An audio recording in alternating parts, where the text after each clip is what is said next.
Hi, this is Tom Kessler. Today we're discussing graduate school writing requirements with emphasis on American Psychological Association, or APA, 6th edition writing requirements.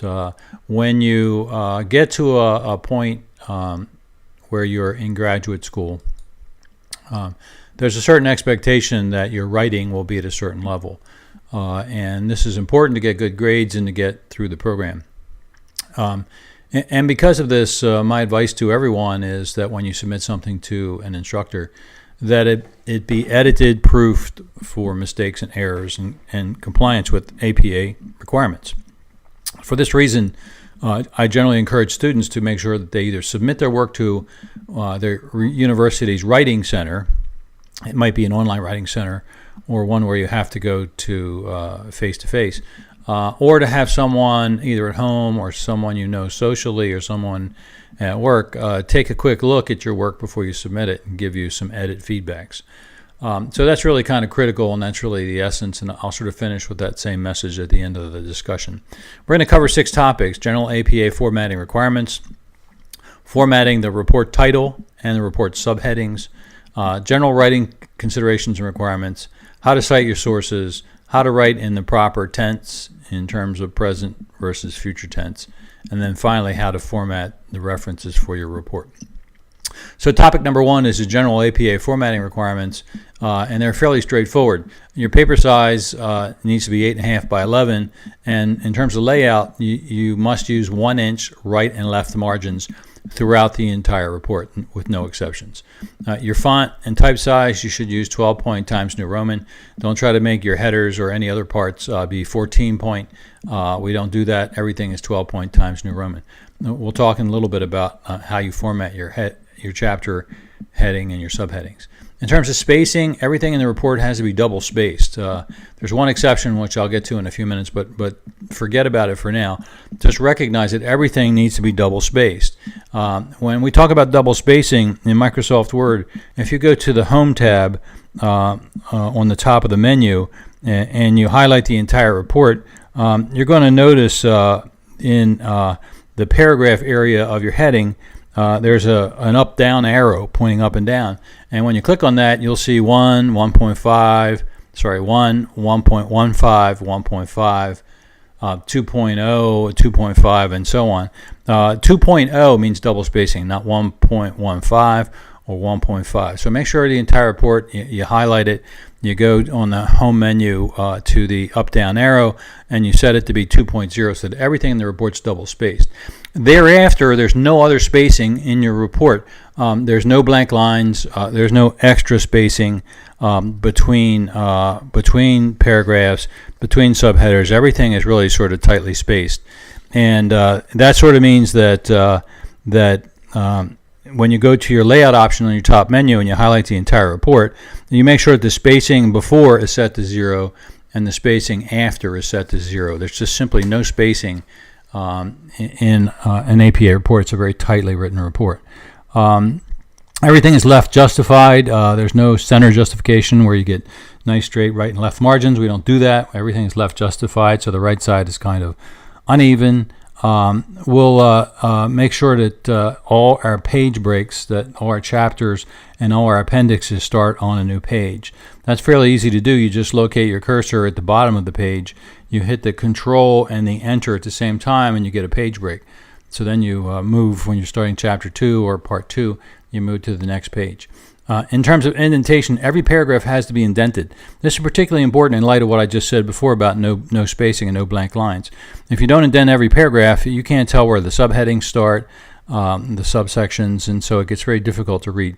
Make sure that every paragraph is indented in your report with no exceptions. Just a few more pointers of a general nature. Numbers, in terms of writing numbers, the numbers 0 through 9 are spelled out as words. 0, Z-E-R-O, 1, O-N-E, 2, T-W-O, and so on. When you get to numbers that are greater than 9, you use the actual numerals rather than spelling them out. And you never, ever, ever start a sentence with a numeral of any kind. And I see this problem occur occasionally, but we don't start sentences with numbers. It's not allowed. In terms of abbreviations, generally when you introduce your organization and it has a 4 or 5 word name, you're not going to want to repeat that name over and over and over again. So the very first time in your report in Chapter 1 or Part 1 or the beginning where you describe the full name and you spell it out, in parens behind the name you're going to either put an abbreviation, an acronym, or you're going to put an alternate short word like church, or organization, or whatever. Bank, whatever short word you want to use. Whatever you put in the parens after the proper name, you only use that word for the rest of the report. You never use the proper name again. So you only use the proper name once. You put the acronym or the short name in parens behind it, and from then on you use the acronym and the short name. No switching back and forth. In terms of abstract or executive summary, don't include these unless your instructors tell you that you should do so. Okay, second topic, formatting the report title on the and the subheadings. Sometimes you're required to use a cover page. In other cases, you may not be required to use a cover page. It sort of depends on what your instructor wants of you, and your instructor will make that clear. And so if you use a cover page where the only content on that page is the title and your name and date and maybe the instructor's name, then that's the only page in the entire report that can be single-spaced. There's just no other exceptions. Everything else is double-spaced, 2.0. In terms of the report title, whether it's on the cover page or whether it's just at the top of the first page, the report title is positioned 2 inches below the top of the page. It's entirely capitalized, all capital letters. It's not more than 12 words, and it's not structured as a question. There's no abbreviations in the title ever. It doesn't matter if it's a commonly accepted abbreviation like FBI or whatever your organization's title is. No abbreviations in the title. Spell out the words completely. Make sure that every word in the title is spelled correctly. It's a terrible thing to show your instructor how good you are by having typos in the title of your report. And this is a very common issue. I saw 3 instances this past semester in one class where titles were misspelled. Words and titles are misspelled. If the title goes to more than one line, it needs to be centered across 2 lines. You don't want to have like 8 words on one line and then 1 word on the next line. It's very easy to do. Just take your cursor, put it in the middle of the title, press Control Enter, and the title will separate and split in the middle across 2 lines, and it'll be a very attractive appearance. So center your title across 2 lines if it takes 2 lines. Now, when we talk about how to format the chapter title and the subheadings down the left side, there's very specific rules in APA for doing so. First of all, the chapters always start on a new page, as do appendices and references. They always start on a new page. That means you go to the bottom of the previous page, press Control Enter, and start on a new page. A chapter title starts on a new page. It's centered on the page. It's bold. It's upper and lower case, and all major words are capitalized in the chapter title. At a certain point in a chapter, usually if a chapter is reasonably long, you're going to want to break it into pieces, and those are your first level subheadings. And so subheaders are left aligned; they're not centered. They're bold. They're a combination of upper and lower case letters, and it's on a line by itself. There's nothing at the end of the subheading. Level 2 subheadings, if you decide to break your subheading into multiple pieces, smaller pieces, that subheading is not left aligned. It's indented by 1/2 inch by 1 tab mark. It's bold. You capitalize the first letter of the subtitle, but the rest of the letters and words are all in lowercase. You put a period at the end of that title, and you begin the first sentence of that section on the same line as the subtitle after the subheading punctuation mark. The other 2 headings, God forbid that we should break things down that detailed. But if you need to do that, they're the same as the second level subheading, except the third level subheading is also italicized. And then a fourth level subheading is italicized and the bold is removed. So these are the general rules for doing your subheadings. I hope you don't get to a point where you're dropping the third and fourth level subheadings. Generally, you don't need that in the length of the reports that we're writing. So topic 3, formatting the page heading. Every page in your report, every one is going to have a page heading. No exceptions, every single one. The only thing is that the first page in your report is going to have a heading that's different than the rest of the pages in your report, and that's why it's a little bit complicated. That's why I'm taking a minute to talk about this. So what do page headers look like? Every single page in the report is going to have a page header. They're going to be at the top. That's where headers usually are. And it's going to have something on the left side and something on the right side. These page headers are referred to as the running head. They're included at the top of every page. And the cover page, the first page format, is different than the format for the remaining pages. On the first page, you're going to have these words, running head, colon, and then in capital letters, a short title, no more than 50 characters long, which represents the title of your report. And that's the cover page, running head, colon, report title. On the right-hand side of that line, you're going to have your page numbers. Page numbers start at 1 on the very first page, and they go all the way through the end. No exceptions. Now, the remaining pages, you take off the word running head, colon, and you only include the report title on the left side and the page number on the right side. And so it's a little bit different. You can see at the very top of this slide, if you're looking at the slides, you can see the running head for the cover page has the words running head in lowercase, and then a colon, and then it has the title of the report in a short format in all capital letters, and then on the right-hand side up there at the top, you can see the page number. And that's how they should always look, no exceptions. Okay, topic 4, general writing considerations and requirements. I couldn't possibly cover all the grammatical things that can go wrong in a reasonable amount of time, but here's a few things. One is no one-sentence paragraphs and no one-paragraph subsections in your report.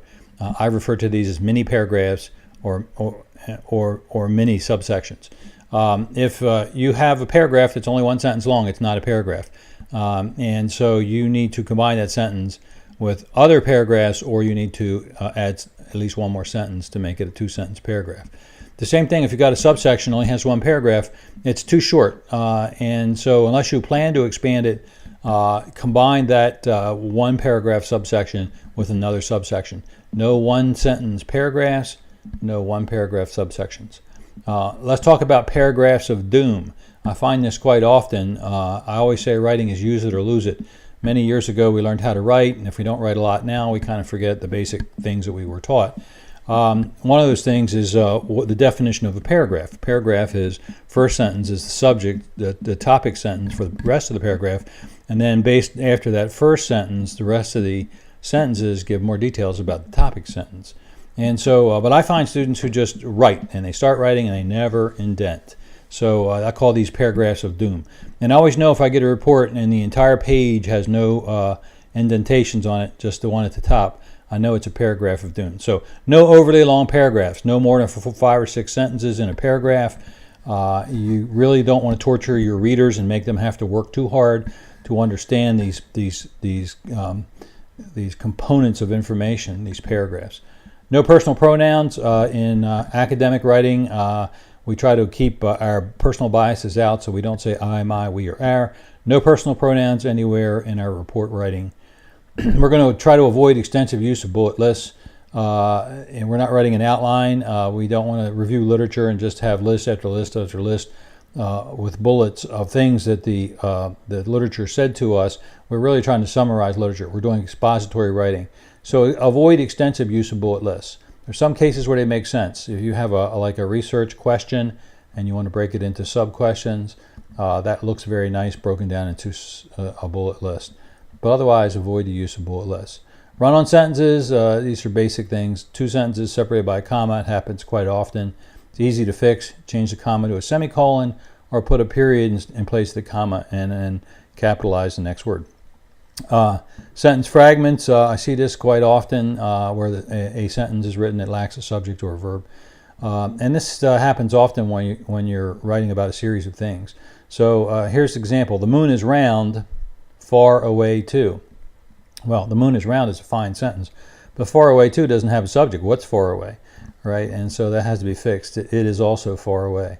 And so be careful about run-on sentences. Sentence fragments, avoid extensive use of bullet lists, no personal pronouns, no agonizingly long paragraphs, and no one-sentence paragraphs, and no one-paragraph subsections. And then have your work edited. That's the best way to avoid lots of grammatical problems. Okay, APA approach to citing sources.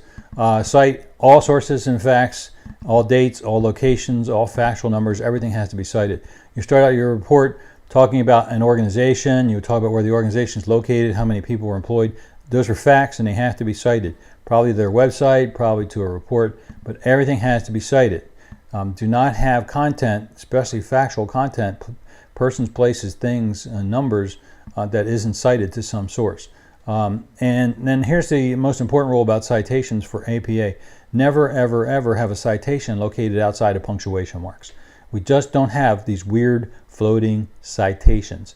Every citation is inside of a sentence. Okay, and there's two ways to do citations, which we'll talk about in a second. So here's the example on the screen. Never. Leadership is a learned skill, period. Kessler 2000, next sentence as a result. Right? We don't do that. We don't have a period and then a citation, ever, under any circumstances. Instead, it's written, leadership is a learned skill, Kessler 2000, period, as a result, and we go on that way. Every citation within punctuations. There's two ways to cite. You can cite single sentences, just the way we just did, where you locate the citation at the end of the sentence inside the punctuation mark. Is a learned skill, Kessler 2000, period. Alternative way to cite is when you want the paragraph to be attributed to a particular source that you're paraphrasing. And so in the entire paragraph, or maybe multiple sentences, you start the paragraph in a different way. Instead of citing at the end, you start at the beginning. You say Kessler, paren 2000, paren, found that, ... Now there's an implicit understanding, if you start a paragraph this way, that most of that paragraph came from that particular report. And so the best way to do these two different styles is to mix them up in your writing. That way people actually think you sort of know what you're up to. Another particular issue, let me just check and see if I've talked about it on the next slide. Okay, I'll get to it here on the next slide. So here's another thing about citing sources. Never ever include the title of your source in your narrative unless you don't have an author name. If you have the author name, never include a title. You want to say, in Business of Government, Kessler 2000 found that blah, blah, blah, blah, blah. Do not say Business of Government. It's just Kessler 2000 found. Never ever include the titles of your sources unless you don't have an author name. Otherwise, if you don't have the author name, then you're going to have to use the name of the source and still include the year. For direct quote, make sure that for direct quotes, when you're actually quoting word for word, that you include the page number in your citation. This is so your instructor can go check on you to make sure that that's an exact quote. And then one last thing I wanted to mention at this point is it's very bad form, and students do this all the time, and when they're reviewing literature especially, is they'll say, in a report by Kessler 2000, it was determined that. We don't ever start sentences with in a report by, or in an article from, or in a book by. We just don't do those leaders. We just start out. APA is a very tight writing style. We don't like to waste words. We don't need 5 or 6 words to say in an article by. We just say Kessler 2000 found. And so leave those 5 or 6 words at the beginning of sentences, in an article by, in a book by, and just leave those words out. And then finally, what I'm really suggesting here is there's so many different kinds of sources in this day and age. There are sources where there's multiple authors. There are sources with no names. There's sources with no dates. There's unpublished sources. There's human sources. There's internet sites with URLs. And so you really need to go to the web, look up how to cite a different kind of a source if it's other than the basic ones I've shown you here.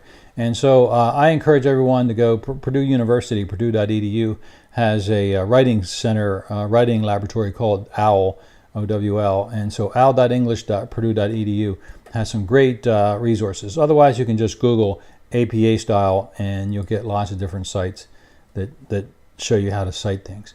The last thing in this, how to cite things in your work, remember you're going to cite everything that's factual. If you have one author, you noticed before I said Kessler 2000. So now what about when you have 2 authors? Well, generally with 2 authors, you state both last names. No initials, just last names. Smith and Foster 2009 is the one where you start out the paragraph. Or at the end of a sentence, in parens, Smith and Foster, 2009. When you get to 3 or more authors, we generally don't list all the names. It gets to be too unwieldy. So we say Smith et al. 2009, or in parens at the end of a sentence, Smith et al. 2009. So once you get to 3 authors, you can use the et al. Form. Okay, correct tense. It won't take me long to talk about this. There's a lot of confusion among young, inexperienced writers about this sense of time in their writing. Students like to overly use this word will, W-I-L-L. And so they'll be at the top of a new section and they'll say, this section will discuss. Well, the word will suggests that sometime in the future it will discuss. But in reality, when a person reads a sentence, when your reader reads a sentence, that section is going to exist already. So that the use of the will word is an inappropriate sense of time. And so instead of saying this report will examine, you say this report examines. It does. It's a report and it examines. It won't examine something in the future like next week. It examines it now. Do not say this report will present the facts of a case. It presents the facts of the case. This report presents the facts of the case. Get rid of the will words. Is there a case where you could have the word will in the report and it would be a legitimate case? Yes, if there's an activity in this report that you're writing about that's going to occur at some point in the future, like next month, data will be collected. It hasn't already been collected. It will be collected in the future. So in most cases when you're writing, write in the present tense. Get rid of the will words unless you're writing about some activity that's specifically going to occur in the future. Okay, talking about structuring and formatting the references section of your report. I'm almost finished here. The references section generally is at the back of the report. You center the title on a new page. The title is References. You organize the content, the references in alphabetical order. You format them using a hanging indentation style, and I'll show you an example of that in a second. Hanging indentation style means the first sentence is left justified, and then all the subsequent sentences are indented by one. It's sort of the opposite of a paragraph. And so I'll show you a hanging indentation style in a second. Double space your references as well as the rest of your report. Everything is double spaced. Use the OWL guide at Purdue University to find the right way to cite things. There's a lot of different ways. You can have things cited in a book. Do you have to cite the book, or do you cite the thing that's being cited, the actual journal or periodical that's being cited? So lots of complexities to this idea of writing a reference. So make sure you look up for a particular source that you're trying to cite. Make sure you look up how to do it on Purdue or some other APA site you can find on the internet. Remember, the purpose is the references section. You're trying to give the reader enough information to go find that document in case they want to get to it and use it for their own work. So that's the whole purpose of references. There has to be enough information in your reference to be able to lead someone to where that document is located. Remember that references are only the things that were cited in your report. If there's something in the references section that wasn't cited in the report, it needs to get out of there. Again, if there's something in the report that's not in the references section, your instructors are more likely to give you a little grief about that.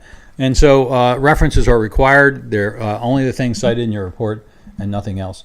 And then this idea of a bibliography, say if you located some other articles, but you didn't cite them in your report, you could take your references section, copy it, and have both the references and a bibliography. Then you change the title from references to bibliography of the bibliography, and you include the other things that you didn't cite in your report. So make sure your references section stays pure, that it's only things cited in your report, and you can include a bibliography if you want to as a courtesy to your readers.